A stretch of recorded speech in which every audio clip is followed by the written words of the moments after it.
असंख मूर्ख अंध घोर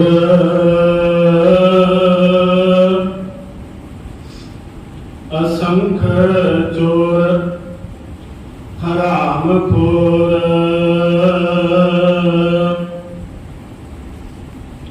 असंख मूर्ख अंध घोर असंख चोर हराम खोर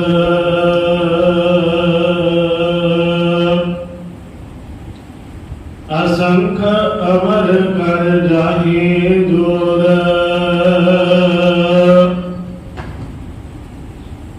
असंख गल बड़ हत्या कमाए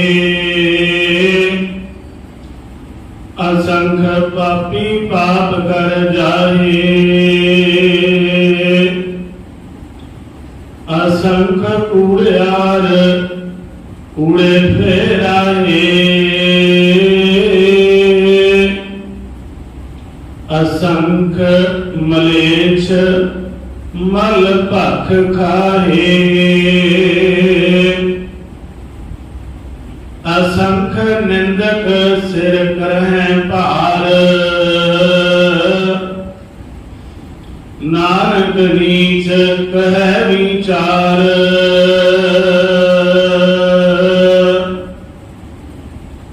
वारिया ना जावा एक बार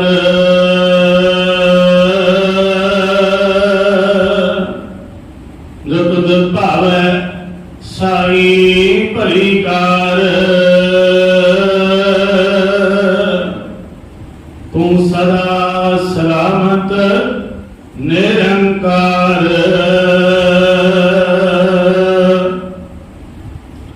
नानक नीच कहै विचार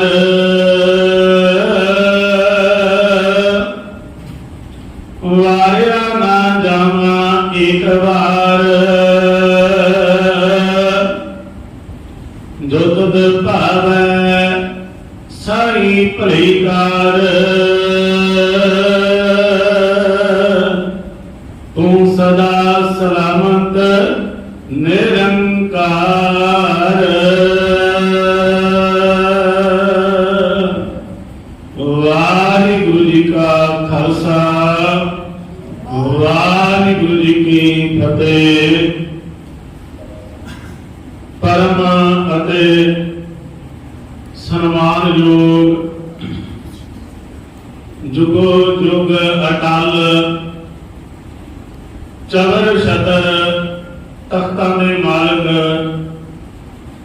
साहिब श्री गुरु ग्रंथ साहिब जी की पावन पवित्र हजूरी अंदर सुभाएमान होए बैठे सत संगी जनों बड़े भागां द्वारा सत संगत विच जुड़ मिल बैठण दा सुभाग प्राप्त होया है। अति प्यार सत्कार प्रेम भावना सहित आप जियां दे सिमरन विच हाजरियां भरियां हन। सवाओ हर रोज की तरह चल रही श्री गुरु ग्रंथ साहिब जी की पावन लड़ीवार विचार अमृतमय गुरबाणी की कथा विचार दा जो प्रकरण धन गुरु नानक पातशाह महाराज जी के पावन मुखार बिंद तो उच्चारण की गई जप बाणी की विचार जो चल रही है। हुण तक आप 17 पौड़ियां की विचार जी है गुरु कृपा गुरु आशे द्वारा कर चुके हाँ। सो आओ अज 18वीं पौड़ी की विचार को समझण का यत्न करना है। सतगुरु पातशाह महाराज जी दियां ये जो 17वीं ते 18वीं पौड़ी हैं इन्हां दी विचार समझण वास्ते दोनों पौड़ियां को ध्यान विच रख के पढ़िए तो सहजे ही समझ पै जाता है कि धन गुरु नानक पातशाह महाराज इन्हां दोनों पौड़ियां दे अंदर की उपदेश सानू देना चाहते हैं। आओ जिथे कल आपां 17वीं पौड़ी की विचार नूं समझण दा यतन कीता सी, आओ कल वाली पौड़ी नूं नाल जोड़ के अज वाली 18वीं पौड़ी की विचार नूं समझण दा यतन करिए। एक बार आप जी प्यार अदब सत्कार सहित रसना पवित्र करते हैं। गुरु बख्शी फतेह प्रवान गुरु जी। आप जी वाहिगुरु जी का खालसा वाहिगुरु जी की फतेह। प्रोफेसर साहब सिंह ने जदों गुरबाणी का टीका किया है तो उन्होंने जिहड़े अपने अर्थां दे टीकिਆਂ ਨੂੰ तरतीब दी है, ਉਹਦੇ वास्ते उन्होंने एक शब्द वरत्या है ਜਿਹੜੇ प्रोफेसर साहब सिंह वाले अर्थां समेत टीके हैं। उन्होंने जिल्द उपर लिखा है गुरबाणी पाठ दर्पण। पाठ का आप सारे जानते हैं, दर्पण का अर्थ है शीशा। शीशा दर्पण जिहड़ा है, जदों असीं शीशे के सामने खड़ जाते हैं तो जो जी साडी तस्वीर है वो जी शीशा दर्पण जिहड़ा है तस्वीर सानू विखा देंदा है। एक दर्पण ही है जिहड़ा रंचक मात्र भी फर्क नहीं जे पाउंदा। गुरबाणी पाठ दर्पण प्रोफेसर साहब सिंह का समझाउण दा तरीका जिहड़ा है वो आखदे हैं गुरबाणी जिहड़ी है साडे अगे मानो शीशे का दर्पण का काम करती है। भाई आ तेरी तस्वीर है, इदां दा तू व्यक्ति है। इस करके कई लोग तो जदों गुरबाणी की विचार चलती है मन अंदर ये एहसास पैदा कर लेते हैं शायद ये विचारा मेरे ऊपर ढुक रही हैं, मेरा जीवन नीच है, मेरा जीवन वकारां दा भरिया है। पर असल विच प्रोफेसर साहब सिंह वाले वो जिहड़े जिल्द वाला उन्होंने सिरलेख लिखा बड़ा ही मन नूं टुंबदा है। दर्पण भाव शीशा जो कुछ तू है गुरबाणी ने कोई विखा देना है।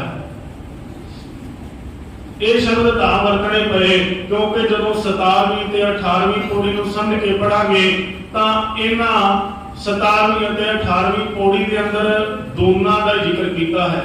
एक साडी तस्वीर बारी जिहड़ी है वो समाज नूं विखाई दिंदी है। अंदर वाली तस्वीर नूं, अंदर वाले चित्र नूं, अंदर वाले जीवन नूं हर कोई छुपा के चलता है। पर गुरबाणी जिहड़ी है अंदर वाली तस्वीर जिहड़ी है समाज के सामने पेश कर दिंदी है। 17वीं पौड़ी के अंदर पातशाह जी ने कल जिक्र किया सी कि असंख्य ही ऐसे हैं जिहड़े जप ते तप करन वाले हैं, प्रेमा भाव भगती वाले हैं। असंख्य जप, असंख्य तप ताओ, असंख्य ग्रंथ मुख वेद पाठ ग्रंथों का पाठ करने वाले, पूजा करने वाले अनंत हैं दुनिया के अंदर। जेकर इस समाज के अंदर इस धरती के ऊपर जप तप ग्रंथों का पाठ करने वाले ते पूजा करने वाले ते इहो जे सतवंते लोग रहिंदे ने तां आ फिर जिहड़े चोर निंदक मूर्ख गलबड़ हत्या कमाए ये फिर कित्थों आ गए। जे इस धरती के ऊपर अनंत ही ऐसे लोग हैं जिहड़े जप तप करने वाले ने, पूजा पाठ करने वाले हैं, तां फिर ये जिहड़े हैं चोर ते चोरियां करने वाले, मलेच्छ मल भख खाने वाले, पापी पाप कर जाने वाले ये कित्थों आ गए। हुण असीं जदों 17वीं पौड़ी दे नाल 18वीं पौड़ी जोड़ के पढ़न का यतन करांगे तां सानूं सौखे समझण दा ये अनुमान लग जाएगा कि ये लोग कोई बाहर नहीं आए। चोरियां करने वाले, पाप करने वाले, असंख्य मूर्ख, अंधघोर, असंख्य चोर हरामखोर, ये लोग कोई वखरे देश तो नहीं आए। ये कोई लोग हैं जिहड़े जप तप कमाउण वाले भी हैं ते अंदर उन्हां दे चोरी की तस्वीर भी है। पर वो अंदरली तस्वीर समाज नूं दिखाई नहीं दे रही ते वो बाहरला प्रतिबिंब समाज नूं दिखाई देंदे ने। ਅਸੀਂ ਜਪ ਤਪ ਕਰ ਰਹੇ ਹਾਂ ਤੇ ਅਸੀਂ ਪੂਜਾ ਪਾਠ ਗ੍ਰੰਥਾਂ ਦਾ ਪਾਠ ਆਦਿ ਕਰ ਰਹੇ ਹਾਂ। ਪਰ 18ਵੀਂ ਪੌੜੀ ਦੇ ਅੰਦਰ ਧੰਨ ਗੁਰੂ ਨਾਨਕ ਪਾਤਸ਼ਾਹ ਨੇ ਅੰਦਰਲੀ ਤਸਵੀਰ ਐਨ ਸਮਾਜ ਦੇ ਸਾਹਮਣੇ ਪੇਸ਼ ਕਰ ਦਿੱਤੀ। ਇਹ ਇਕੱਲਾ ਜਪ ਤਪ ਵਾਲੇ ਨਹੀਂ, ਅਸਲ ਵਿੱਚ ਜਿਹੜੇ ਚੋਰੀਆਂ ਕਰਨ ਵਾਲੇ ਹਨ, ਮੂਰਖਤਾ ਦੇ ਤਲ ਤੇ ਜ਼ਿੰਦਗੀ ਗੁਜ਼ਾਰਨ ਵਾਲੇ ਹਨ, ਇਹ ਕੋਈ ਲੋਕ ਹਨ ਜਿਹੜੇ ਜਪ ਤਪ ਕਰਨ ਦਾ ਵਿਖਾਵਾ ਤੇ ਕਰੀ ਬੈਠੇ ਹਨ, ਪਰ ਅੰਦਰ ਜਿਹੜੇ ਹਨ ਪਾਪ ਵੀ ਇਹਨਾਂ ਦੀ ਹੈ। ਸਤਿਗੁਰੂ ਪਾਤਸ਼ਾਹ ਧੰਨ ਗੁਰੂ ਨਾਨਕ ਪਾਤਸ਼ਾਹ ਮਹਾਰਾਜ ਜੀ ਨੇ ਜਦੋਂ ਪਹਿਲੀ ਘਟਨਾ ਸਮਾਜ ਦੇ ਸਾਹਮਣੇ ਪੇਸ਼ ਕੀਤੀ, ਪਹਿਲੀ ਤਸਵੀਰ ਪੇਸ਼ ਕੀਤੀ, ਤੇ ਉਹ ਤਸਵੀਰ ਜਿਹੜੀ ਹੈ ਉਸ ਵਕਤ ਸਮਾਜ ਦੇ ਵੱਡੇ ਉਹ ਜਿਹੜੇ ਤਬਕੇ ਦੇ ਲੋਕ ਸਨ, ਵਿਦਵਤਾ ਵਾਲੇ ਵਿਦਵਾਨ ਲੋਕ, ਪੰਡਤ ਮੌਲਾਣੇ ਕਾਜ਼ੀ, ਉਹਨਾਂ ਦੇ ਸਾਹਮਣੇ ਤਸਵੀਰ ਪੇਸ਼ ਕਰ ਦਿੱਤੀ। ਜਿਸ ਦਿਨ ਪੰਡਤ ਹਰਦਿਆਲ ਜਨੇਊ ਲੈ ਕੇ ਆਇਆ ਤਾਂ ਉੱਥੇ ਗੁਰੂ ਨਾਨਕ ਪਾਤਸ਼ਾਹ ਜੀ ਨੇ ਆਖਿਆ ਕਿ ਬਾਹਰ ਦਾ ਧਾਗਾ ਤਾਂ ਚੁੱਕੀ ਫਿਰਨਾ ਹੈ, ਜੇਕਰ ਤੇਰੇ ਕੋਲ ਆਤਮਿਕ ਗੁਣਾ ਦਾ, ਇਖਲਾਕ ਦਾ ਤੇਰੇ ਕੋਲ ਜਨੇਊ ਹੈ ਤਾਂ ਉਹ ਮੇਰੇ ਗਲ ਵਿੱਚ ਪਾ। ਅੱਜ ਤੱਕ ਕਿਸੇ ਨੇ ਜਨੇਊ ਦੇ ਅਰਥ ਨਹੀਂ ਸਨ ਪੁੱਛੇ ਪੰਡਤ ਹਰਦਿਆਲ ਨੂੰ, ਪਰ ਅੱਜ ਪਹਿਲੀ ਵਾਰ 9 ਸਾਲ ਦੀ ਉਮਰ ਦਾ ਬਾਲਕ ਨਾਨਕ ਜਨੇਊ ਦੇ ਅਰਥ ਪੁੱਛ ਰਿਹਾ ਸੀ। ਤਾਂ ਉਸ ਵਕਤ ਜਿਹੜੇ ਉਸ ਨੂੰ ਅੰਦਰਲੀ ਤਸਵੀਰ, ਅੰਦਰਲੇ ਆਤਮਿਕ ਗੁਣਾਂ ਦਾ ਜਨੇਊ ਧਾਰਨ ਦਾ ਜ਼ਿਕਰ ਕੀਤਾ, ਉਹ 15ਵੀਂ ਪੌੜੀ ਤੋਂ ਲੈ ਕੇ ਆਸਾ ਦੀ ਵਾਰ ਦੀ 17ਵੀਂ ਪੌੜੀ ਵਿੱਚ ਦਰਜ ਹੈ। ਜਦੋਂ ਉਸ ਨੂੰ ਆਖਿਆ ਆ ਸੂਤਰ ਦਾ ਧਾਗਾ ਜਿਹੜਾ ਤੂੰ ਕਪਾਹ ਤੋਂ ਤਿਆਰ ਕਰੀ ਬੈਠਾ ਹੈ, ਇਹਨੂੰ ਪਾਉਣ ਦਾ ਕੋਈ ਫਾਇਦਾ ਨਹੀਂ ਹੈ, ਜਾਂ ਜੇਕਰ ਤੂੰ ਜੀਵਨ ਸਾਧਨਾ ਚਾਹੁੰਦਾ ਹੈ ਤਾਂ ਦਇਆ ਦੀ ਕਪਾਹ ਲੈ ਆ। ਦਇਆ ਕਪਾਹ ਸੰਤੋਖ ਸੂਤ ਜਤ ਗੰਢੀ ਸਤ ਵਟ, ਇਹ ਜਨੇਊ ਜੀਗਾ ਹਈ ਤਾਂ ਪਾਂਡੇ ਘੱਤ। ਜੇ ਤੇਰੇ ਕੋਲ ਇਹ ਆਤਮਿਕ ਗੁਣਾਂ ਦਾ, ਇਖਲਾਕ ਦਾ ਜਨੇਊ ਹੈ, ਧਾਗਾ ਹੈ, ਹਈ ਤਾਂ ਪਾਂਡੇ ਘੱਤ, ਤਾਂ ਪਾਂਡੇ ਇਹ ਪੰਡਤ ਇਸ ਨੂੰ ਆਪਣੇ ਗਲ ਦੇ ਵਿੱਚ ਪਾ ਆਤਮਿਕ ਗੁਣਾਂ ਨੂੰ। ਕਿਉਂਕਿ ਜਿੰਨੀ ਦੇਰ ਤੱਕ ਅੰਦਰਲਾ ਜੀਵਨ ਜਿਹੜਾ ਹੈ ਗੁਰੂ ਦੇ ਅੱਗੇ, ਰੱਬ ਦੇ ਅੱਗੇ ਪ੍ਰਮਾਣ ਨਹੀਂ ਹੈ, ਤਾਂ ਇਹ ਬਾਹਰੀ ਜੀਵਨ ਕਿਸੇ ਵੀ ਕੰਮ ਦਾ ਨਹੀਂ ਹੈ। ਤਾਂ ਉਸ ਵਕਤ ਧੰਨ ਗੁਰੂ ਨਾਨਕ ਪਾਤਸ਼ਾਹ ਜੀ ਨੇ ਆਖਿਆ, ਕਹਿਣ ਲੱਗੇ ਜੇ ਧਾਗਾ ਹੀ ਪਾਉਣਾ ਹੈ ਤਾਂ ਕਹਿਣ ਲੱਗੇ ਤੂੰ ਆਪਣੇ ਆ ਜਿਹੜੇ ਕਰਮ ਇੰਦਰੇ ਨੇ, ਜਿਨ੍ਹਾਂ ਦੇ ਨਾਲ ਦਿਨ ਤੇ ਰਾਤ ਪਾਪ ਸੰਚਿਤ ਕਰ ਰਿਹਾ ਹੈ, ਇਹਨਾਂ ਦੇ ਉੱਪਰ ਕਹਿਣ ਲੱਗੇ ਤੂੰ ਸੰਤੋਖ ਦਾ, ਸਬਰ ਦਾ ਤੇ ਸਿਦਕ ਦਾ ਧਾਗਾ ਜਿਹੜਾ ਹੈ ਪੈਣਾ।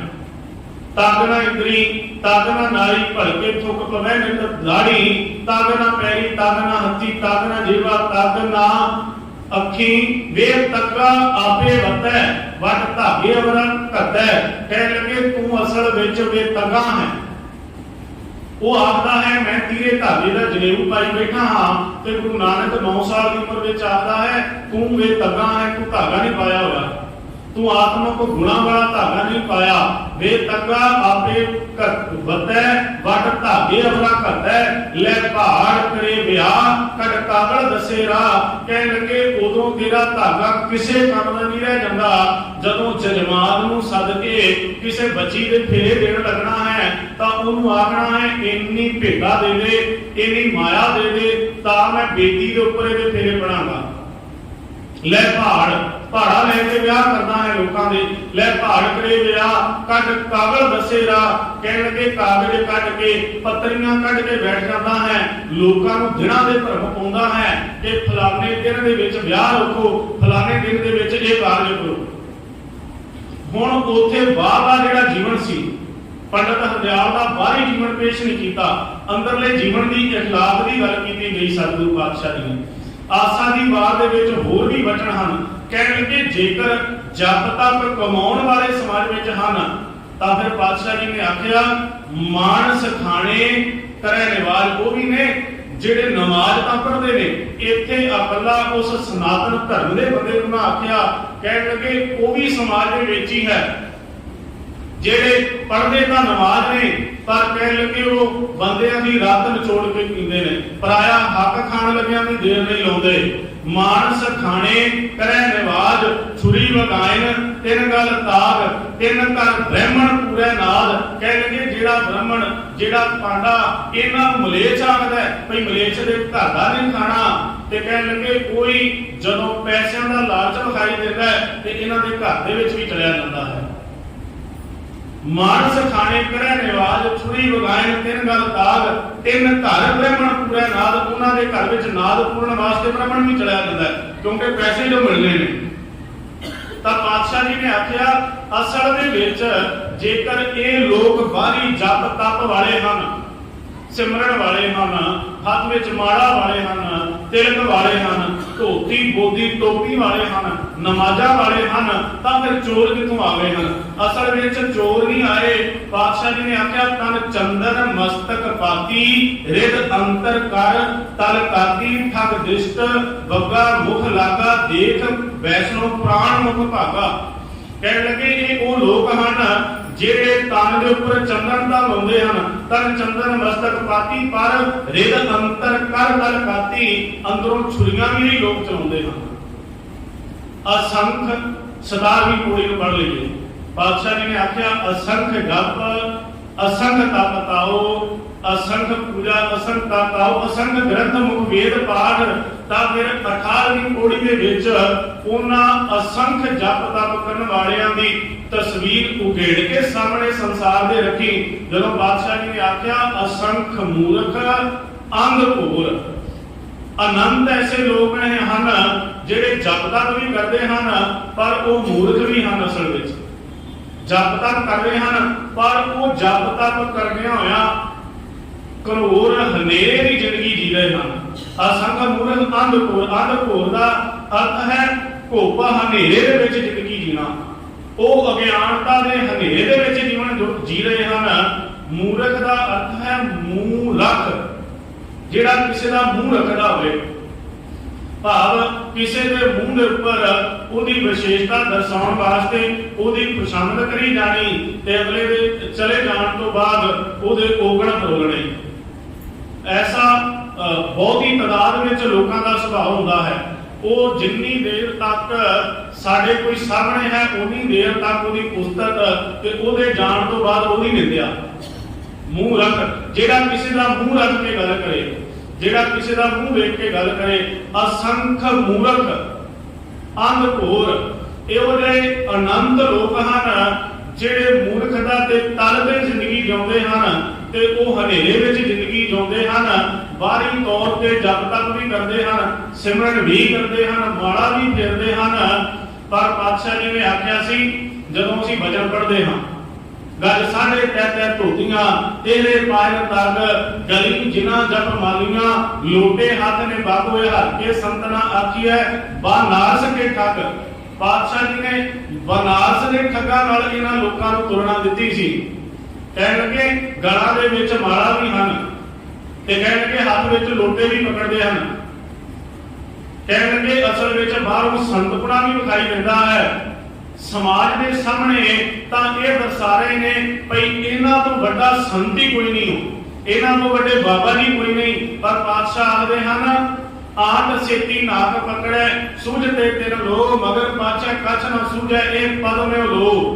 ਕਹਿ ਲਗੇ ਅਸਲ ਵਿੱਚ ਆਪਣੇ ਹੱਥਾਂ ਨੂੰ ਏਦਾਂ ਕਰਕੇ ਧਿਆਨ ਲਗਾ ਕੇ ਕਿਰਿਆ ਕਰਕੇ ਸਾਧ ਕੇ ਬੈਠ ਜਾਂਦੇ ਹਨ। ਕਹਿ ਲਗੇ ਆਟ ਸੇਤੀ ਨਾਕ ਪਕੜੈ, ਨੱਕ ਪਕੜ ਕੇ ਤੇ ਲੋਕਾਂ ਨੂੰ ਇਹ ਆਖਦੇ ਨੇ ਸਾਨੂੰ ਤਿੰਨ ਭਵਨਾਂ ਦੀ ਸੋਝੀ ਹੈ ਪਰ ਆਪਣੇ ਜੀਵਨ ਦੀ ਅਗਿਆਨਤਾ ਦਾ ਅਸਲ ਵਿੱਚ ਇਹਨਾਂ ਨੂੰ ਪਤਾ ਹੀ ਨਹੀਂ। ਆਣ ਸੇਤੀ ਨਾਕ ਪਕੜੈ ਸੂਝਤੇ ਤਿਨ ਲੋ ਮਗਰ ਪਾਛੈ ਕੱਛ ਨਾ ਸੂਝੈ ਇਹ ਪਦ ਮੇ ਲੋ। ਫਿਰ ਇਹ ਜਿਹੜੇ ਮੂਰਖ ਲੋਕ ਹਨ, ਮੂਰਖਤਾ ਦੇ ਤਲ ਦੇ ਅਗਿਆਨਤਾ ਵਿੱਚ ਜ਼ਿੰਦਗੀਆਂ ਕੱਟਣ ਵਾਲੇ ਇਹ ਲੋਕ ਕਿੱਥੋਂ ਆਏ ਹਨ? ਇਹ ਕੋਈ ਲੋਕ ਹਨ ਜਿਨ੍ਹਾਂ ਨੇ ਬਾਹਰੀ ਤਸਵੀਰ ਸਮਾਜ ਦੇ ਸਾਹਮਣੇ ਬੜੀ ਚੰਗੀ ਪੇਸ਼ ਕੀਤੀ ਹੈ ਤੇ ਅੰਦਰਲਾ ਜੀਵਨ ਜਿਹੜਾ ਹੈ ਲੋਕਾਂ ਨੂੰ ਪਤਾ ਨਾ ਚੱਲ ਜਾਵੇ ਆਪਣੇ ਔਗਣਾਂ ਨੂੰ ਛੁਪਾ ਕੇ ਚੱਲਦੇ ਹਨ। ਪਾਤਸ਼ਾਹ ਜੀ ਨੇ ਇਸੇ ਕਰਕੇ 18ਵੀਂ ਪੌੜੀ ਵਿੱਚ ਜ਼ਿਕਰ ਕੀਤਾ ਹੈ ਜੇਕਰ ਅਸੰਖ ਐਸੇ ਲੋਕ ਨੇ ਜਪ ਤਪ ਕਮਾਉਣ ਵਾਲੇ ਤੇ ਅਸੰਖ ਗਿਣਤੀ ਨਹੀਂ ਉਹ ਲੋਕ ਨੇ, ਅਨੰਤ ਐਸੇ ਲੋਕ ਨੇ ਜਪ ਤਪ ਕਮਾ ਕੇ ਵੀ ਮੂਰਖਤਾ ਦੇ ਤਲ ਤੇ ਅਗਿਆਨਤਾ ਵਿੱਚ ਜ਼ਿੰਦਗੀਆਂ ਗੁਜ਼ਾਰ ਰਹੇ ਹਨ। ਅਸੰਖ ਮੂਰਖ ਅੰਧ ਘੋਰ ਅਸੰਖ ਚੋਰ ਹਰਾਮਖੋਰ। ਅਸੰਖ ਬੇਅੰਤ ਐਸੇ ਬਹੁ ਗਿਣਤੀ ਦੇ ਲੋਕ ਹਨ ਜਿਹੜੇ ਚੋਰ ਹਨ, ਵੇਖੋ ਜਪ ਤਪ ਵੀ ਕਰਦੇ ਹਨ, ਦਾਨ ਪੁੰਨ ਵੀ ਕਰਦੇ ਹਨ, ਤੇ ਪਰ ਅਸਲ ਵਿੱਚ ਚੋਰੀ ਵੀ ਕਰਦੇ ਹਨ। ਹਰਾਮਖੋਰ ਅਸਲ ਵਿੱਚ ਕਿਸੇ ਕੰਮ ਦੇ ਨਹੀਂ, ਹਰਾਮ ਦੇ ਤਲ ਤੇ ਜ਼ਿੰਦਗੀ ਕੱਟਣ ਵਾਲੇ ਅਸੰਖ ਚੋਰ ਹਰਾਮਖੋਰ। ਪਾਤਸ਼ਾਹ ਜੀ ਨੇ ਆਖਿਆ, ਕਹਿਣ ਲੱਗੇ ਅਸਲ ਵਿੱਚ ਹਰ ਬੰਦਾ ਹੀ ਚੋਰ ਹੈ। ਚੋਰ ਇਸ ਕਰਕੇ ਹੈ ਕਿਉਂਕਿ ਕੋਈ ਇਸ ਕਰਕੇ ਸਾਧ ਬਣਿਆ ਹੋਇਆ ਹੈ, ਉਹਨੂੰ ਅਜੇ ਚੋਰੀ ਕਰਨ ਦਾ ਮੌਕਾ ਨਹੀਂ ਮਿਲਿਆ। ਜਿਸ ਦਿਨ ਕਿਸੇ ਨੂੰ ਚੋਰੀ ਕਰਨ ਦਾ ਮੌਕਾ ਮਿਲ ਜਾਂਦਾ ਹੈ, ਉਸ ਦਿਨ ਉਹਦਾ ਅੰਦਰਲਾ ਚੋਰ ਪ੍ਰਗਟ ਹੋ ਜਾਂਦਾ ਹੈ। ਇਸ ਸਮਾਜ ਵਿੱਚ ਉਹ ਤਾਤ ਵਿੱਚ ਐਸੇ ਲੋਕ ਵਿਖਾਈ ਦਿੰਦੇ ਨੇ ਜਿਨ੍ਹਾਂ ਨੇ ਚੋਰੀ ਨਹੀਂ ਕੀਤੀ। ਅੱਛਾ, ਜੇ ਉਹਨਾਂ ਨੂੰ ਮੌਕਾ ਮਿਲ ਜਾਂਦਾ, ਜੇ ਉਹਨਾਂ ਨੂੰ ਕਿਤੇ ਢੁਕਵਾਂ ਅਵਸਰ ਮਿਲ ਜਾਂਦਾ, ਤਾਂ ਉਹ ਲੋਕ ਚੋਰੀ ਦੀਆਂ ਹੱਦਾਂ ਪਾਰ ਕਰ ਜਾਂਦੇ। ਤੁਸੀਂ ਸਮਾਜ ਦੇ ਵਿੱਚ ਰਾਜਨੀਤਿਕ ਬੰਦਿਆਂ ਦਾ ਜੀਵਨ ਵੇਖੋ, ਤੁਹਾਡੇ ਤਸਵੀਰ ਐਨ ਸਾਹਮਣੇ ਪੇਸ਼ ਹੋ ਜਾਵੇਗੀ। ਇਹ ਕੋਈ ਲੋਕ ਹੁੰਦੇ ਹਨ ਜਿਹੜੇ ਲੋਕਾਂ ਦੇ ਘਰਾਂ ਦੇ ਵਿੱਚ ਹੱਥ ਜੋੜਦੇ ਹਨ, ਇੱਕ ਵਾਰ ਸਾਨੂੰ ਕੁਰਸੀ ਤੇ ਬਿਠਾਇਆ ਜਾਵੇ। ਫਿਰ ਇਹ ਲੋਕ ਹਨ ਵੱਡੀਆਂ ਵੱਡੀਆਂ ਜ਼ਮੀਨਾਂ ਖਾ ਜਾਂਦੇ ਨੇ, ਕਈ ਲੋਕ ਵੱਡੇ ਵੱਡੇ ਲੋਹੇ ਦੇ ਕਾਰਖਾਨੇ ਖਾ ਜਾਂਦੇ ਨੇ, ਕਈ ਫੈਕਟਰੀਆਂ ਖਾ ਜਾਂਦੇ ਨੇ, ਕਈ ਸਰਕਾਰ ਦਾ ਪੈਸਾ ਖਾ ਜਾਂਦੇ ਨੇ। ਇੱਥੋਂ ਤੱਕ ਲੋਕਾਂ ਦਾ ਆਉਣ ਵਾਲਾ ਜਿਹੜਾ ਗਰੀਬ ਤਬਕੇ ਦਾ 10 ਨੌਂ ਦੀ ਇਕੱਠ ਕਮਾਈ ਦਾ ਟੈਕਸ ਹੈ, ਇਹ ਵੀ ਉਹ ਲੋਕ ਜਿਹੜੇ ਹਨ ਖਾ ਜਾਂਦੇ ਹਨ। ਇਹ ਇਕੱਲਾ ਰਾਜਨੀਤਿਕ ਤਲ ਦੇ ਬੰਦਿਆਂ ਦਾ ਜੀਵਨ ਨਹੀਂ ਹੈ, ਧਾਰਮਿਕ ਤਲ ਤੇ ਵੀ ਜਦੋਂ ਕੋਈ ਪਦਵੀ ਤੇ ਬੈਠਦਾ ਹੈ ਤਾਂ ਉਹ ਵੀ ਇਹੋ ਕੁਝ ਕਰਦਾ ਹੈ। ਜਦੋਂ ਉਸ ਨੂੰ ਮੌਕਾ ਮਿਲਦਾ ਹੈ ਤਾਂ ਉਹ ਇਹ ਨਹੀਂ ਵੇਖਦਾ ਭਈ ਮੈਂ ਗੁਰੂ ਦੀ ਹਜ਼ੂਰੀ ਵਿੱਚ ਬੈਠਾ ਹਾਂ। ਇੱਥੇ ਧਰਮ ਦਲਾਲ ਪਾਏ ਨਿਸ਼ਾਨ, ਧਰਮ ਜਿਹੜਾ ਹੈ ਨਾਲ ਦੀ ਨਾਲ ਨਿਸ਼ਾਨ ਪਾਈ ਜਾਂਦਾ ਹੈ। ਭਾਵੇਂ ਕੋਈ ਧਰਮੀ ਵੀ ਹੈ, ਭਾਵੇਂ ਕੋਈ ਰਾਜਨੀਤਿਕ ਬੰਦਾ ਵੀ ਹੈ, ਪਰ ਐਸੀ ਗੱਲ ਹੈ ਭਈ ਉਹਨੂੰ ਅਜੇ ਮੌਕਾ ਨਹੀਂ ਮਿਲਿਆ ਹੋਊਗਾ, ਅਜੇ ਉਹ ਮੌਕੇ ਦੀ ਭਾਲ ਵਿੱਚ ਹੈ। ਜਿੱਦਣ ਉਸ ਨੂੰ ਮੌਕਾ ਮਿਲ ਗਿਆ ਤੇ ਉਹਨੇ ਲੋਕਾਂ ਦੇ ਕੱਪੜੇ ਲਾਉਣ ਤੋਂ ਗਰੇਜ ਨਹੀਂ ਕਰਨਾ, ਉਹਨੂੰ ਅਜੇ ਮੌਕਾ ਨਹੀਂ ਮਿਲਿਆ। ਇਸ ਕਰਕੇ ਬਹੁਤ ਗਿਣਤੀ ਦੇ ਲੋਕ ਮਨ ਦੇ ਤਲ ਤੇ ਚੋਰੀ ਦੀ ਭਾਵਨਾ ਲੈ ਕੇ ਵਿਚਰਦੇ ਨੇ, ਪਰ ਉਹਨਾਂ ਨੂੰ ਮੌਕਾ ਨਹੀਂ ਮਿਲਦਾ। ਮਨ ਦੇ ਵਿੱਚ ਉਹਨਾਂ ਦੇ ਵੀ ਬੜੇ ਵਿਚਾਰ ਹਨ, ਕਿਸੇ ਤਰੀਕੇ ਨਾਲ ਲੋਕਾਂ ਨੂੰ ਲੁੱਟਿਆ ਜਾਵੇ, ਕਿਸੇ ਤਰੀਕੇ ਨਾਲ ਖੌਣ ਠਗਵਾੜਾ ਠੱਗੀ ਦੇਸ, ਖੜਾ ਖਰਾ ਸਿਆਣਾ ਬਹੁਤਾ ਭਾਰ, ਨਾਨਕ ਨੀਚ ਕਹਿ ਵਿਚਾਰ ਧਨ ਰੂਪ ਰਹਾ ਕਰਤਾਰ।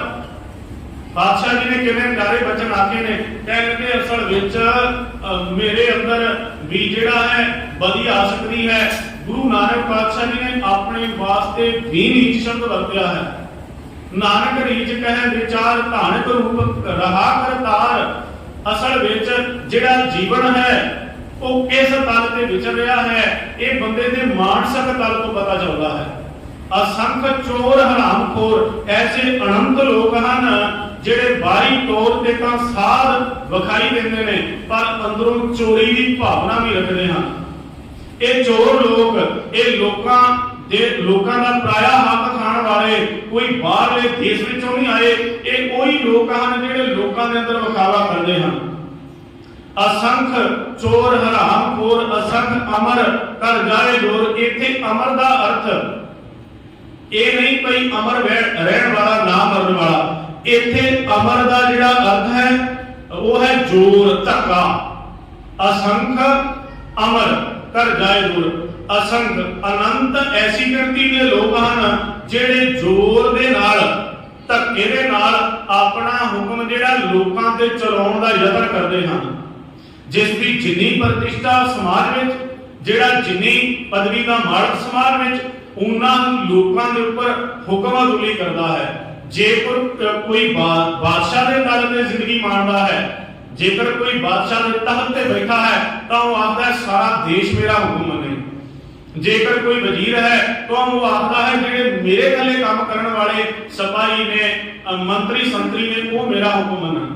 ਇਹਦੇ ਤੋਂ ਥੱਲੇ ਫਿਰ ਸ਼੍ਰੇਣੀ ਚੱਲਦੀ ਹੈ। ਕੋਈ ਸੈਨਿਕ ਕਿਸੇ ਉੱਪਰ ਹੁਕਮ ਚਲਾਉਂਦਾ ਹੈ, ਜਿੰਨੀ ਕੁ ਕੋਈ ਸਮਰੱਥਾ ਰੱਖਦਾ ਹੈ, ਤੇ ਜਿਹੜਾ ਨਗਰ ਦਾ ਚੁਣਿਆ ਹੋਇਆ ਪੰਚ, ਸਰਪੰਚ, ਵਜ਼ੀਰ ਆਦਿ ਹੁੰਦਾ ਹੈ, ਉਹ ਆਖਦਾ ਸਾਰਾ ਪਿੰਡ ਨਗਰ ਮੇਰਾ ਹੁਕਮ ਮੰਨੇ। ਇੱਕ ਐਮਐਲਏ ਕਹਿੰਦਾ ਹੈ ਜਿੰਨਾ ਕੁ ਮੇਰੇ ਹਿੱਸੇ ਵਿੱਚ ਸ਼ਹਿਰ ਹੁੰਦੇ ਨੇ, ਸਮਾਜ ਹੁੰਦਾ, ਉਹ ਮੇਰਾ ਹੁਕਮ ਮੰਨਣ। ਤੇ ਇੱਕ ਪਿੰਡ ਦਾ ਮੁਖੀਆ ਆਖਦਾ ਮੇਰਾ ਪਿੰਡ ਹੁਕਮ ਮੰਨੇ। ਤੇ ਜੇਕਰ ਕਿਸੇ ਦਾ ਪਿੰਡ ਦੇ ਹੁਕਮ ਨਹੀਂ ਚੱਲਦਾ, ਉਹ ਆਖਦਾ ਘਰ ਦੇ ਸਾਰੇ ਮੈਂਬਰ ਮੇਰੀ ਗੱਲ ਮੰਨਣ, ਸਾਰੇ ਘਰ ਦੇ ਮੈਂਬਰ ਮੇਰੀ ਗੱਲ ਮੰਨਣ। ਜੇ ਘਰ ਦੇ ਮੈਂਬਰ ਵੀ ਨਹੀਂ ਸੁਣਦੇ ਤਾਂ ਫਿਰ ਘਰ ਵਾਲੀ ਤਾਂ ਘੱਟੋ ਘੱਟ ਮੇਰਾ ਹੁਕਮ ਮੰਨੇ ਨਾ।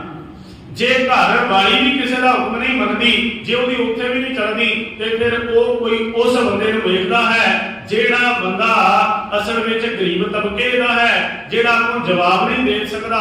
ਉਹ ਉਸੇ ਬੰਦੇ ਦੀ ਭਾਲ ਵਿੱਚ ਜਿਹਦੇ ਉੱਪਰ ਉਹ ਆਪਣੀ ਹੁਕਮਦੁਲੀ ਕਰ ਸਕੇ। ਅਸੰਖ ਅਮਰ ਜ਼ੋਰ ਤੇ ਧੱਕੇ ਦੇ ਨਾਲ ਲੋਕਾਂ ਦੇ ਉੱਪਰ ਹੁਕਮ ਚਲਾਉਣ ਵਾਲੇ ਐਸੇ ਲੋਕ ਬਹੁ ਗਿਣਤੀ ਦੇ ਹੋਏ ਸਮਾਜ ਵਿੱਚ। ਇਤਿਹਾਸ ਉਹਨਾਂ ਦੀ ਗਵਾਹੀ ਭਰਦਾ ਹੈ। ਵੱਡੇ ਵੱਡੇ ਬਾਦਸ਼ਾਹਾਂ ਨੇ ਇਸ ਪ੍ਰਜਾ ਤੇ ਹੁਕਮ ਚਲਾਇਆ। ਵੱਡੇ ਵੱਡੇ ਰਾਜੇ ਲੋਕਾਂ ਨੇ ਜਦੋਂ ਦੇਸ਼ ਦੇ ਉੱਪਰ ਹੁਕਮ ਚਲਾਇਆ ਤਾਂ ਗੁਰੂ ਨਾਨਕ ਪਾਤਸ਼ਾਹ ਮਹਾਰਾਜ ਜੀ ਨੇ ਉਹਨਾਂ ਨੂੰ ਤਾੜਨਾ ਭਰੇ ਬਚਨ ਨਹੀਂ ਆਖੇ ਸਨ। ਰਾਜੇ ਭਾਈ ਗੁਰਦਾਸ ਜੀ ਆਖਦੇ ਨੇ, ਰਾਜੇ ਪਾਪ ਕਮਾਉਂਦੇ ਉਲਟੀ ਵਾਰ ਖੇਤ ਕੋ ਖਾਈ ਪ੍ਰਜਾ, ਅੰਧੀ ਗਿਆਨ ਬਿਨ ਕੂੜ ਕੁਸੁਤ ਮੁਖੋਂ ਅਲਾਈ। ਕਹਿਣ ਲੱਗੇ ਰਾਜੇ ਇੱਥੇ ਪਾਪ ਕਮਾਉਂਦੇ ਨੇ ਜ਼ੋਰ ਤੇ ਧੱਕੇ ਦੇ ਨਾਲ, ਪਰ ਪ੍ਰਜਾ ਉੱਪਰ ਇਸ ਕਰਕੇ ਉਹ ਆਪਣਾ ਹੁਕਮ ਚਲਾਉਂਦੇ ਨੇ। ਪ੍ਰਜਾ ਅੰਧੀ ਗਿਆਨ ਬਿਨ, ਪ੍ਰਜਾ ਨੂੰ ਗਿਆਨ ਨਹੀਂ ਹੈਗਾ। ਲੋਕੀ ਜਿਹੜੇ ਹਨ ਪੜ੍ਹਨ ਵਾਸਤੇ ਰਾਜੀ ਨਹੀਂ। ਮਾਫ ਕਰਨਾ, ਸਾਡੇ ਵਿੱਚ ਜਿਹੜੀ ਇੱਕ ਵਿਸ਼ੇਸ਼ਤਾ ਹੈ, ਅਸੀਂ ਪੰਜਾਬੀ ਲੋਕ ਪੜ੍ਹਨ ਤੋਂ ਬਹੁਤ ਗੁਰੇਜ਼ ਕਰਦੇ ਹਾਂ। ਆਮ ਤੌਰ ਤੇ ਅਸੀਂ ਪੜ੍ਹਨਾ ਉਸੇ ਵਾਸਤੇ ਲਾਜ਼ਮੀ ਸਮਝਦੇ ਹਾਂ, ਜਾਂ ਤਾਂ ਜਿਹੜਾ ਟੀਚਰ ਸ਼੍ਰੇਣੀ ਨਾਲ ਸੰਬੰਧਿਤ ਹੈ, ਜਾਂ ਅਸੀਂ ਆਖਦੇ ਹਾਂ ਬੱਚੇ ਪੜ੍ਹਦੇ ਨੇ, ਅਸੀਂ ਪੜ੍ਹਨਾ ਫਰਜ਼ ਨਹੀਂ ਸਮਝਦੇ। ਪਰ ਜਿਹੜੇ ਕੁਝ ਲੋਕ ਹਨ ਪੱਛਮ ਦੇ ਦੇਸ਼ਾਂ ਵਾਲੇ, ਉਹ ਅੱਜ ਵੀ ਪੜ੍ਹਦੇ ਹਨ। ਉਹ ਅੱਜ ਵੀ ਬੱਸਾਂ ਵਿੱਚ ਅਖਬਾਰਾਂ ਪੜ੍ਹਦੇ ਨੇ, ਕੋਈ ਨਾ ਕੋਈ ਉਹਨਾਂ ਦੇ ਹੱਥ ਦੇ ਵਿੱਚ ਪੁਸਤਕ ਗ੍ਰੰਥ ਵਗੈਰਾ ਹੁੰਦਾ ਹੈ, ਉਹ ਪੜ੍ਹਦੇ ਹਨ ਕਿਉਂਕਿ ਉਹ ਪੜ੍ਹੇ ਹਨ, ਗਿਆਨਵਾਨ ਹਨ। ਇਸ ਕਰਕੇ ਆਪਣੇ ਹੱਕਾਂ ਦੀ ਗੱਲ ਕਰ ਸਕਦੇ ਨੇ। ਅਜੇ ਤਾਂ ਸਾਨੂੰ ਆਪਣੇ ਹੱਕ ਲੈਣੇ ਨਹੀਂ ਆਉਂਦੇ, ਤਾਂ ਅਸੀਂ ਜਿਹੜਾ ਹੈ ਲੋਕਾਂ ਦੇ ਹੁਕਮ ਦੀ ਉਦੂਲੀ ਕਿਵੇਂ ਕਰ ਸਕਾਂਗੇ। ਇਸ ਕਰਕੇ ਸਾਡੇ ਉੱਪਰ ਲੋਕ ਜਿਹੜੇ ਹਨ ਉਹ ਆਪਣਾ ਹੁਕਮ ਚਲਾਉਂਦੇ ਹਨ, ਜਿਨ੍ਹਾਂ ਦੀ ਕੋਈ ਜਿੰਨੀ ਕੁ ਸਮਰੱਥਾ ਹੈ। ਤੇ ਮੇਰੇ ਕਹਿਣ ਤੋਂ ਮੁਰਾਦ ਹੈ ਹਰ ਗੁਰੂ ਘਰ ਦੇ ਵਿੱਚ ਇੱਕ ਲਾਇਬ੍ਰੇਰੀ ਹੋਵੇ, ਧਾਰਮਿਕ ਪੁਸਤਕਾਂ ਹੋਣ, ਨਗਰ ਦੇ ਵਿੱਚੋਂ ਆ ਕੇ ਨੌਜਵਾਨ ਪੜ੍ਹਨ ਵਾਲੇ ਜਿਹੜੇ ਹਨ ਉਹ ਬੈਠ ਕੇ ਪੜ੍ਹਦੇ ਹੋਣ। ਸਾਡਾ ਇਤਿਹਾਸ ਪੜ੍ਹਿਆ ਜਾਵੇ, ਗੁਰਬਾਣੀ ਪੜ੍ਹੀ ਜਾਵੇ, ਐਸੇ ਧਾਰਮਿਕ ਗ੍ਰੰਥ, ਐਸੇ ਜਿਹੜੇ ਹਨ ਕਈ ਤਰੀਕਿਆਂ ਦੇ ਗਿਆਨ ਵਾਲੀਆਂ ਪੁਸਤਕਾਂ ਗ੍ਰੰਥ ਪੜ੍ਹੇ ਜਾਣ। ਇਹ ਬਹੁਤ ਜ਼ਰੂਰੀ ਹੈ ਕਿ ਅਸੀਂ ਪੜ੍ਹਨ ਦੀ ਆਦਤ ਪਾਈਏ। ਤਾਂ ਪਾਤਸ਼ਾਹ ਕਿਰਪਾਲਤਾ ਕਰਦੇ ਨੇ, ਕਹਿਣ ਲੱਗੇ ਕਈ ਲੋਕ ਐਸੇ ਹਨ ਜਿਹੜੇ ਆਪਣਾ ਹੁਕਮ ਜਿਹੜਾ ਹੈ ਉਹ ਲੋਕਾਂ ਦੇ ਉੱਪਰ ਚਲਾਉਣ ਦੀ ਸਮਰੱਥਾ ਰੱਖਦੇ ਹਨ। ਅਸੰਖ ਅਮਰ ਕਰ ਜਾਏ ਜੋਰ, ਅਸੰਖ ਗਲ ਵੱਢ ਹੱਤਿਆ ਕਮਾਏ। ਅਨੰਤ ਐਸੀ ਗਿਣਤੀ ਦੇ ਲੋਕ ਹਨ ਜਿਹੜੇ ਲੋਕਾਂ ਦਾ ਗਲਾ ਕੱਟ ਕੇ, ਲੋਕਾਂ ਦਾ ਗਲ ਵੱਢ ਕੇ ਤੇ ਹੱਤਿਆ ਕਮਾਉਂਦੇ ਹਨ। ਹੁਣ ਇਹ ਗਲ ਵੱਢਣਾ, ਇਹ ਹੱਤਿਆ ਕਰਨੀ ਕੋਈ ਬਾਹਰੀ ਤਲ ਤੇ ਨਹੀਂ ਹੈ। ਅਸਲ ਵਿੱਚ ਅੰਦਰੂਨੀ ਤਲ ਤੇ ਵੀ ਜਦੋਂ ਕੋਈ ਕਿਸੇ ਦੇ ਨਾਲ ਕਿਸੇ ਨੂੰ ਮਜਬੂਰ ਕਰ ਦਿੰਦਾ ਹੈ, ਤਾਂ ਜਦੋਂ ਉਸ ਦੇ ਕਾਰਨ ਕੋਈ ਮਜਬੂਰ ਹੁੰਦਾ ਹੈ, ਦੁਖੀ ਹੁੰਦਾ ਹੈ, ਇਹ ਵੀ ਲੋਕਾਂ ਦਾ ਗਲ ਵੱਢਣਾ ਹੀ ਹੈ।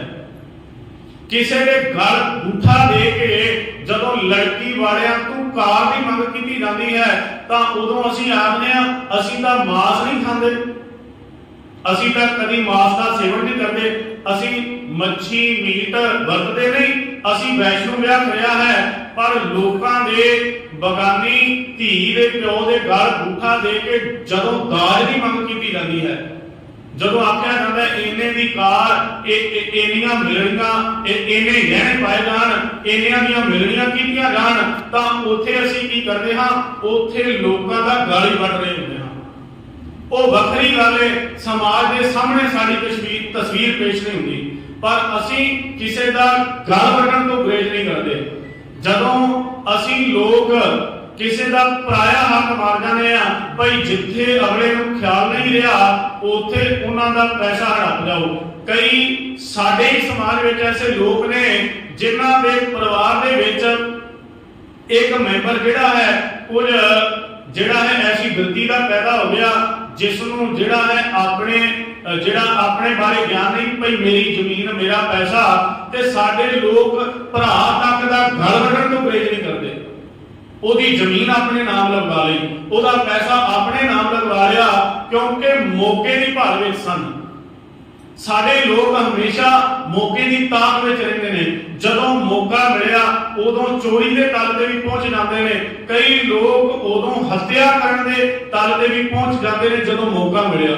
ਵੇਖੋ, ਇੱਕ ਉਹੀ ਪੁੱਤਰ ਹੁੰਦਾ ਹੈ ਜਿਹੜਾ ਲਾਲਚ ਵਿੱਚ ਆ ਕੇ ਢਿੱਡੋਂ ਜੰਮੇ ਮਾਪਿਆਂ ਦੀ ਵੀ ਹੱਤਿਆ ਕਰ ਦਿੰਦਾ ਹੈ ਲਾਲਚ ਵਿੱਚ ਆ ਕੇ। ਕਈ ਲੋਕ ਕਈ ਘਰ ਦੇ ਵਿੱਚ ਨਵੀਂ ਵਿਆਹੀ ਨੂੰਹ ਨੂੰ ਇੰਨਾ ਕੁ ਤੰਗ ਕਰ ਦਿੰਦੇ ਨੇ, ਤੇ ਉਹ ਜਿਹੜੀ ਹੈ ਨਾ ਚਾਹੁੰਦੀ ਹੋਈ ਵੀ ਜਿਹੜੀ ਹੈ ਸੁਸਾਈਡ ਦੇ ਕੇਸ ਸਾਹਮਣੇ ਆ ਜਾਂਦੇ ਨੇ। ਅਖਬਾਰਾਂ ਭਰੀਆਂ, ਰਸਾਲੇ ਭਰੇ ਨੇ, ਕਿਸੇ ਫਲਾਣੇ ਘਰ ਦੀ ਨੂੰਹ ਨੇ, ਬੱਚੀ ਨੇ ਫਾਹਾ ਲੈ ਕੇ ਆਤਮ ਹੱਤਿਆ ਕਰ ਲਈ। ਭਾਵ ਆਪਣੇ ਹੱਥਾਂ ਦੇ ਨਾਲ ਕਿ ਨਹੀਂ ਮਾਰਿਆ, ਪਰ ਇਹਨਾਂ ਮਜਬੂਰ ਕਰ ਦਿੱਤਾ ਗਿਆ ਭਈ ਅਗਲੀ ਜਿਹੜੀ ਹੈ ਫਾਹ ਹੀ ਲੈ ਲਵੇ। ਕਿਸੇ ਤੋਂ ਦੁਖੀ ਹੋਇਆ ਬੰਦਾ ਜਾਂ ਸਮਾਜ ਵਿੱਚ ਬਹੁਤਾਤ ਵਿੱਚ ਐਸੇ ਕਰਪਟ ਲੋਕ ਕੁਰਸੀਆਂ ਤੇ ਬੈਠੇ ਨੇ ਜਿਨ੍ਹਾਂ ਦੇ ਕੋਲ ਲੋਕ ਇਨਸਾਫ ਲੈਣ ਆਉਂਦੇ ਹਨ।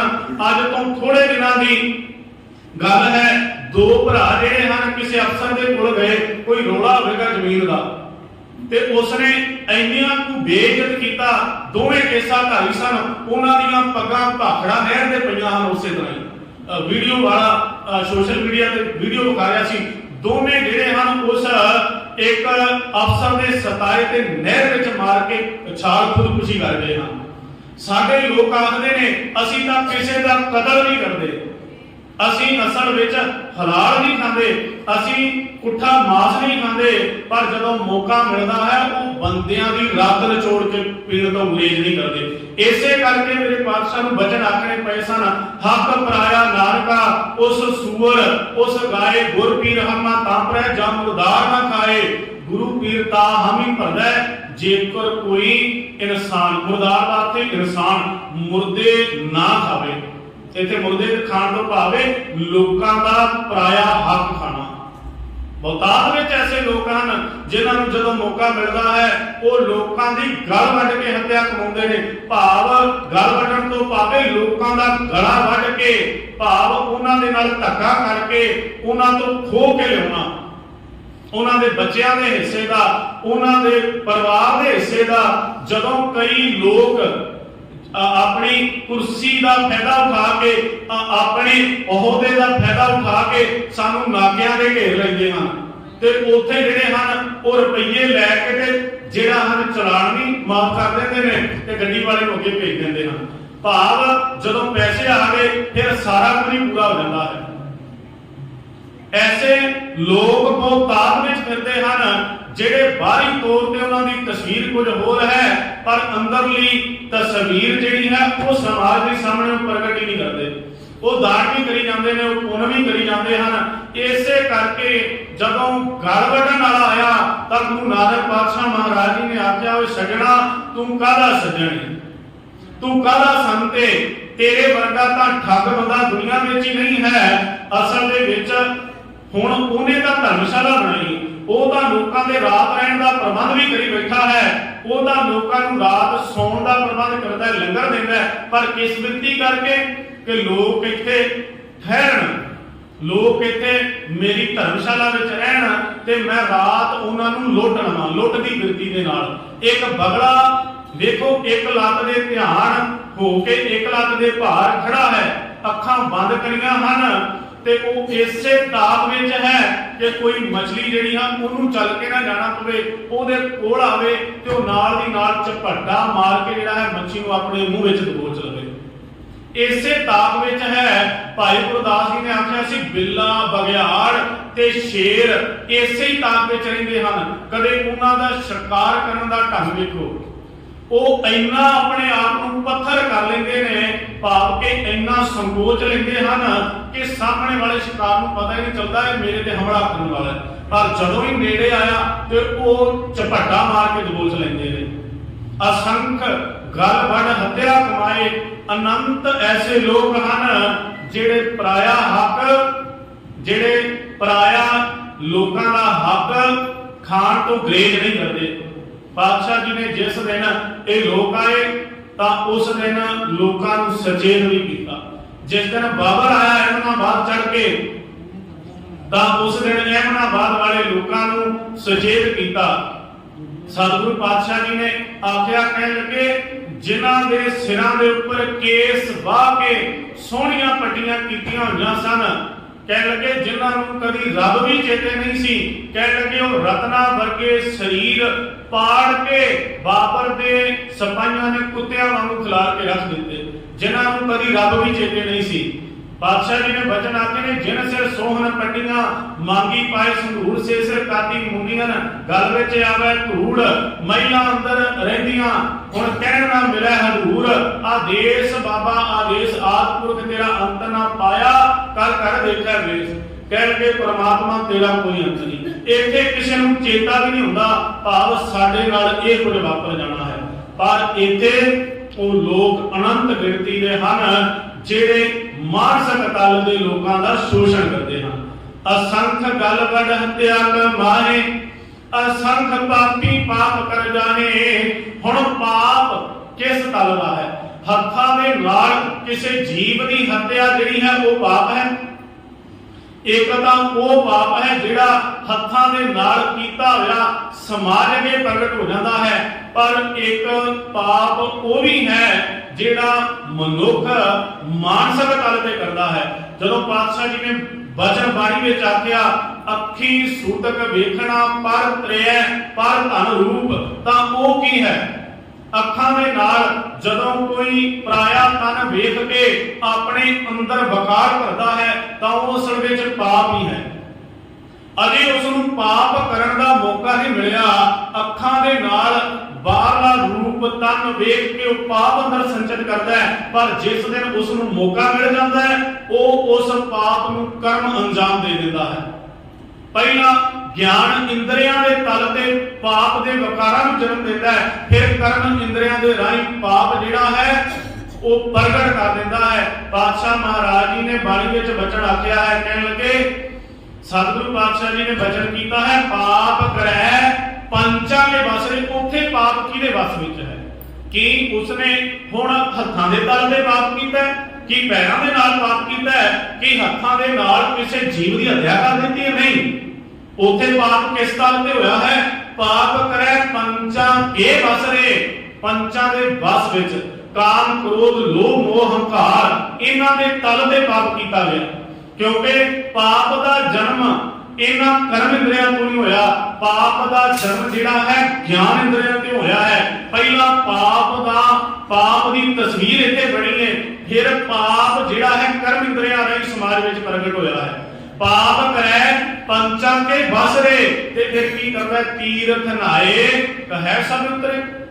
मैं तां गंगा गोदावरी जाके पाप दी खिमा मंगाया, मैं तो अपना पाप बख्शाया। कई आखदे ने मैं दरबार साहब जाके ते मैं जिहड़ा हां पाप बख्शाया।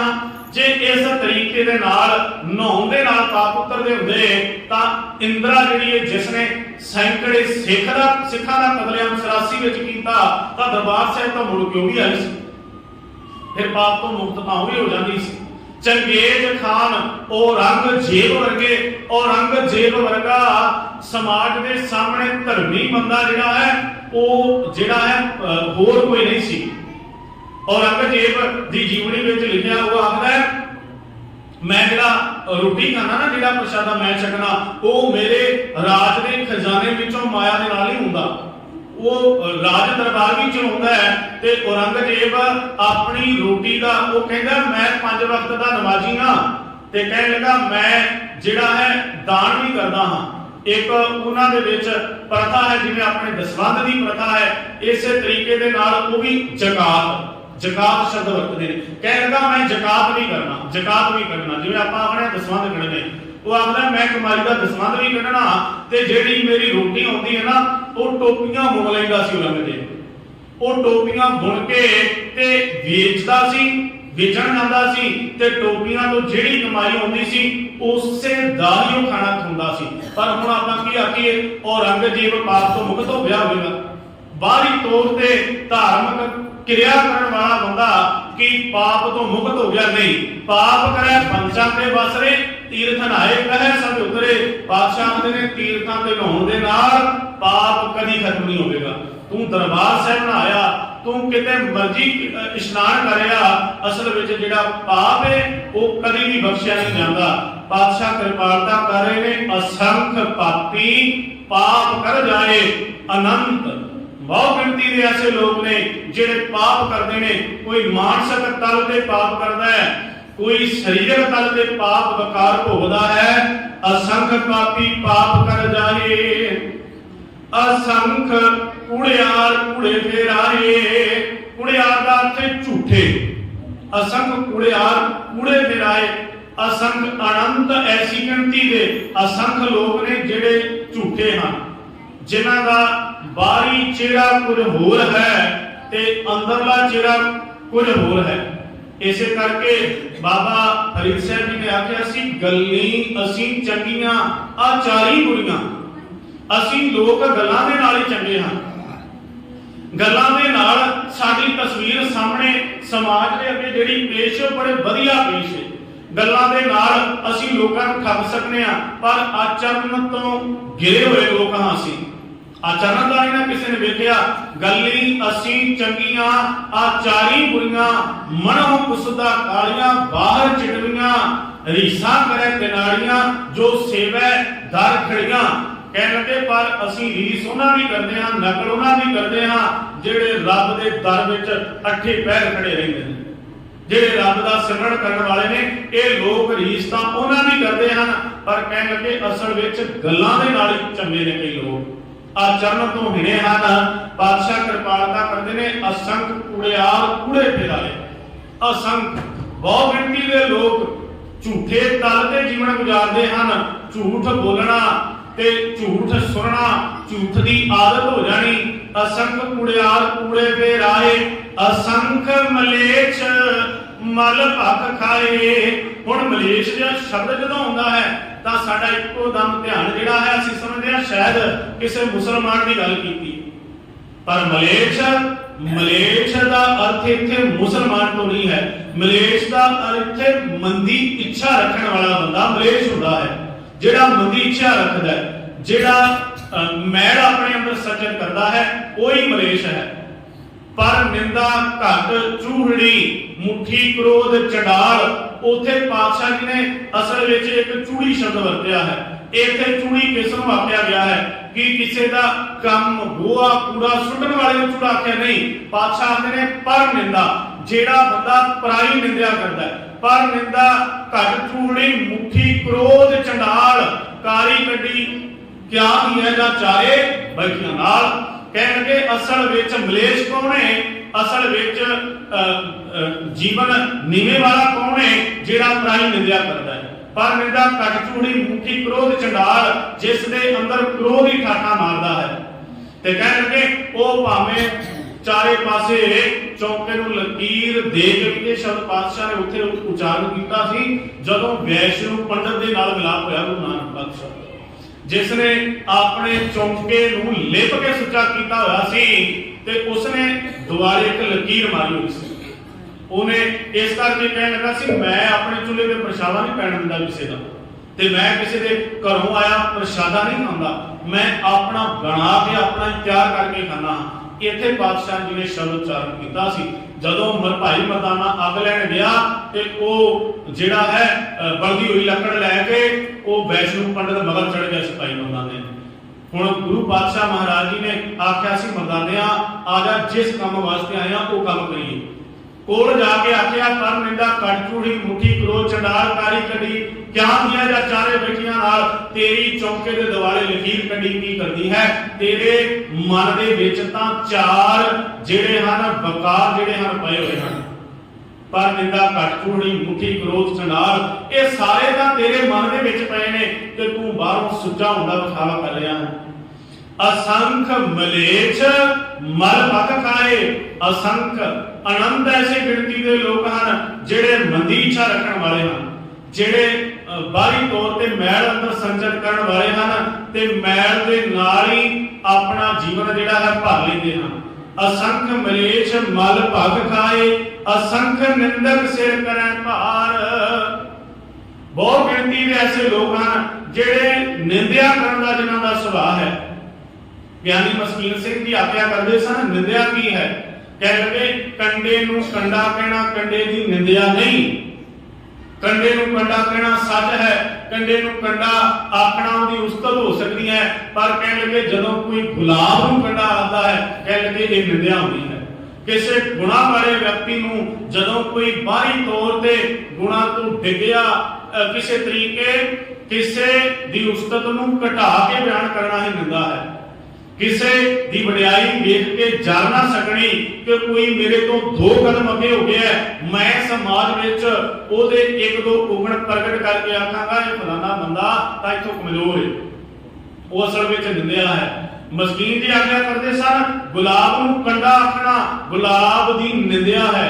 कोई कंडे नूं कंडा आके कंडे दी निंदिया नहीं, वो सच है। पर कई लोग गुलाब वर्गे जीवन वाले, बाबा कबीर साहब आखदा है मैं तां निंदक जे कोई मैनूं मिल जे मैं तां उहदे जिहड़ा है मैं उहनूं मां बाप मनदा। निंदा बाप निंदा महतारी, निंदा हमको खरी प्यारी, निंदा करे सो हमरा मीत। निंदक बाबा कबीर साहब आखदे ने निंदा जिहड़ी है मेरे मां प्यो वर्गी है, क्योंकि जिवें मां प्यो जिहड़ा है बच्चे दीयां गलतियां दस के बच्चे दीयां गलतियां दस के ते उहनूं सुधारन दा काम करदे ने। बाबा कबीर आखदा जदों कोई मेरे औगण समाज के प्रगट करदा है मैं उहनां गुणां विच सुधार लै आउंदा। इस करके निंदक बंदा ते मेरा मित्र है। निंदक निंदिया दा मेरे मां प्यो वर्गी है। शेख सादी साहब ईरान के सूफी संत आखदे हन, कहण लगे असल विच जदों शेख सादी साहब नूं किसे पुछया भई तुसीं इन्ने गुणां वाले किवें हो, तुसीं इन्ने विद्वान किवें बन गए हो, तां ओह कहण लगे जिहड़े निंदक ने इन्हां करके। किसे पूछया ओह किवें, कहण लगे ਇਹ ਮੇਰੇ जिन्ने भी औगण दसदे ने ना मैं उन्हां दे उपर काम करना शुरू कर देना। इन्हां लोकां ने मेरा फायदा कर दिता है निंदिया वालियां ने। आ जिहड़े निंदिया करन वाले इन्हां मेरे विच बहुत गुण भर दिते ने। जिहड़ा ये औगण समाज के दसदे ने मैं उहदे ते काम करना शुरू कर देना। जदों कोई आखदा झूठ बोलदा है, जदों कोई आखदा पाप करदा, कहण लगे मैं उहदे उपर काबू पा लेना। इसे करके मेरा इतना उच्चा जीवन है। पातशाह कृपालता करते ने असंख निंदक सिर करै भार। असंख ऐसे लोग ने जिहड़े निंदिया करन दा जिन्हां दा सुभाव है, घटा के किसे नूं पेश करन दा जिन्हां दा सुभाव है। सतगुरु पातशाह कृपालता करते ने नानक नीच, इत्थे नीच ते विश्राम दे देना है जी, इहनूं इकट्ठा नहीं पढ़ना। नानक नीच कहे विचार, नीच दे विश्राम दे। नानक नीच आखदा है। हुण गुरु नानक पातशाह आखदे ने इह कल्ला इन्हां लोकां दी ही गल नहीं। वेखो धन गुरु नानक पातशाह जी की निर्माणता प्यारिओ, धन गुरु नानक पातशाह आखदा है मैं भी लोकू इन्हां दे विच ही हां ते आपां सारे इसे ही समाज दे विच हां। मैं तू असीं सारे इसे ही समाज विच हां। साडी वाली तस्वीर कुछ होर है, अंदरली साडी तस्वीर कुछ होर है। धन गुरु नानक पातशाह दे हन नानक नीच, मैं भी नीच है। नानक नीच कहे विचार, मैं विचार करके आखदा हां। नानक नीच कहे विचार वारिया ना जावा एक बार। ये पूरे समाज का जिहड़ा ताना बाना है, हे परमात्मा तेरी अलौकिक कुदरत इनू एक बारी जिहड़ा बयान नहीं किया जा सकता। जे मैं अपना जीवन प्राप्त करके तेरे को निशावर करके भी तेरी उस्तत बयान करा तां मैं अपना जीवन वार के भी तेनों पूरा बयान नहीं कर सकूंगा। नानक नीच कहे विचार वारिया ना जावा एक बार, जो तुद भावै साई बड़ी कार। हे परमात्मा जो तेनू चंगा लगता है, तेरी कार तेरियां खेडां तेनू ही भाउंदियां हन। जो तुद भावै साई बड़ी कार, तू सदा सलामत निरंकार। हे परमात्मा तू इस सृष्टि विच सदा ही सलामत है, सदा सदीवी काल दे निरंकार तू सच रहने वाला है। पातशाह कृपालता करनगे अज आपां 17वीं ते 18वीं पौड़ी दी विचार नूं समझ लिया है, यतन करिया जे। सतगुरु पातशाह जी की कृपा दे नाल आप जी भी यतन करो, घर दे विच गुरबाणी दीयां पोथीआं लै जाओ, अर्थां समेत शब्द अर्थ पए हन। एक एक अर्थ जिहड़ा है तुसीं भी रोज विचारन का यत्न करिया करो।